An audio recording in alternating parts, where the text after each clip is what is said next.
নিশ্চয়কৈ ঋতুমণি জুবিন গাৰ্গ যে ভগৱান সেয়া প্ৰমাণ কৰি দিছে অসমৰ ৩ কোটি জনতাই। কাৰণ আমি আৰম্ভণিৰ দিনটোৰ পৰাই অৰ্থাৎ এমাহ পূৰ্বৰ পৰাই দৃশ্যাংশ দেখুৱাই আহিছিলোঁ জুবিন ক্ষেত্ৰত কি ধৰণৰ পৰিৱেশৰ সৃষ্টি হৈছিল। আৰু আজিৰ দিনটোতো সেই পৰিৱেশ দেখুৱাবলৈ যত্ন কৰি মিন্ময় আছে।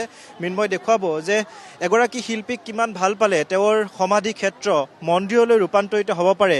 এই দৃশ্য দেখিলে অনুমান কৰিব পাৰিব। লোকাৰণ্য পৰিৱেশ হাজাৰ হাজাৰ গুণমুগ্ধ ওলাই আহিছে আজিৰ দিনটোত।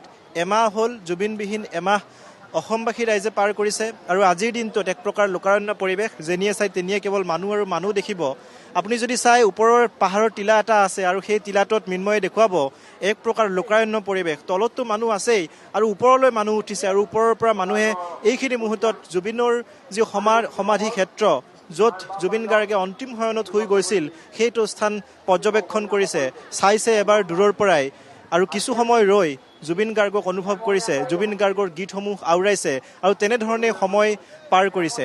এইখিনি মুহূৰ্তত যিটো স্থানত আমি উপস্থিত আছোঁ এইটো স্থানত এক প্ৰকাৰ লোকাৰণ্য পৰিৱেশ। কেওফালে মানুহ আৰু মানুহ। যিটো স্থানত যিসমূহ তেওঁৰ আলোকচিত্ৰ নাইবা যিসমূহ গামোচা সেই গামোচাসমূহ অৰ্পণ কৰাৰ যিটো স্থানত ব্যৱস্থা কৰি দিয়া হৈছে সেইটো স্থানত এক প্ৰকাৰ অজস্ৰ গুণমুগ্ধ বিভিন্ন প্ৰান্তৰ পৰা গুণমুগ্ধসকল আহি জুবিন গাৰ্গৰ প্ৰতিচ্ছবি ইয়াত অৰ্পণ কৰিছে। জুবিন গাৰ্গৰ প্ৰতিচ্ছবিত মাল্যাৰ্পণ অৰ্পণ কৰিছে। তাৰ সমান্তৰালভাৱে গামোচা অসমৰ স্বাভিমান গামোচা ইগৰাকীৰ পাছত সিগৰাকীকৈ লোকে গামোচা অৰ্পণ কৰি ইয়াৰ পৰা আঁতৰি গৈছে।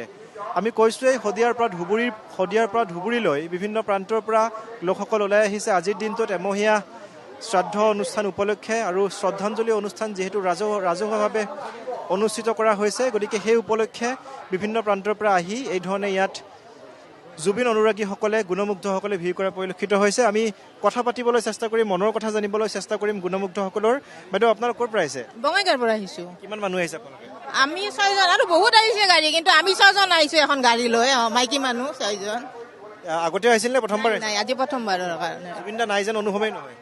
ইয়াত আহিলেতো কিন্তু অনুভৱ হয়, ক'ত আৰু অনুভৱ নহ'ব। ইয়াত আহিলে বেয়া লাগে, তেওঁৰ কথা মনত পৰে।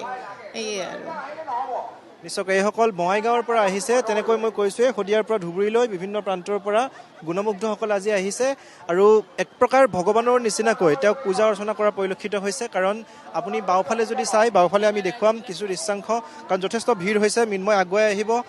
যথেষ্ট ভিৰ, এক প্ৰকাৰ ভিৰ দি বাট নোপোৱা অৱস্থা। এফালে নাম প্ৰসংগ চলি আছে আৰু আনফালে ধূপ চাকি জ্বলাই পূজা অৰ্চনা কৰিছে জুবিন গাৰ্গক। জুবিন গাৰ্গক যে ভগৱান সদৃশ বুলি কোৱা হৈছে এয়াই হৈছে তাৰ উৎকৃষ্ট উদাহৰণ। কাৰণ যেতিয়া ইয়াত সমাধিস্থ হৈছিল, যেতিয়া ইয়াত শেষকৃত্য সম্পন্ন কৰা হৈছিল জুবিন গাৰ্গৰ নিথৰ দেহ, আৰু তেতিয়াৰে পৰা লোকাৰণ্য পৰিৱেশ বিৰাজমান আছে। প্ৰতিদিনাই প্ৰতি নিশাই প্ৰতিটো সময়তে একেই পৰিৱেশ, কেৱল মানুহ আৰু মানুহ কেওফালে। কাৰণ জুবিন গাৰ্গক সকলোৱে ভগৱান বুলি ভাবিছিল। প্ৰজন্মৰ পাছত প্ৰজন্ম জুবিন গাৰ্গৰ চৰণত সকলোৱে অৰ্পণ কৰিছিল আৰু এই মুহূৰ্তত আমি দেখুৱাইছোঁ যে চাকি বন্তি লগাই কি ধৰণে বিভিন্ন প্ৰান্তৰ পৰা অহা অনুৰাগীসকলে ইয়াত পূজা অৰ্চনা কৰিছে। চাওক, দেখিলে অনুমান কৰিব পাৰি কেৱল চাকি আৰু চাকি, লক্ষ লক্ষ চাকি জ্বলিছে। বিভিন্ন প্ৰান্তৰ পৰা অহা অনুৰাগীসকলে লক্ষ লক্ষ চাকি জ্বলাই জুবিন গাৰ্গৰ চৰণত যেন সেৱা অৰ্চনা কৰিছে। জুবিন গাৰ্গ য'তেই আছে কুশলে থাকক সেয়া প্ৰাৰ্থনা কৰিছে, ভগৱানৰ ওচৰত প্ৰাৰ্থনা কৰিছে।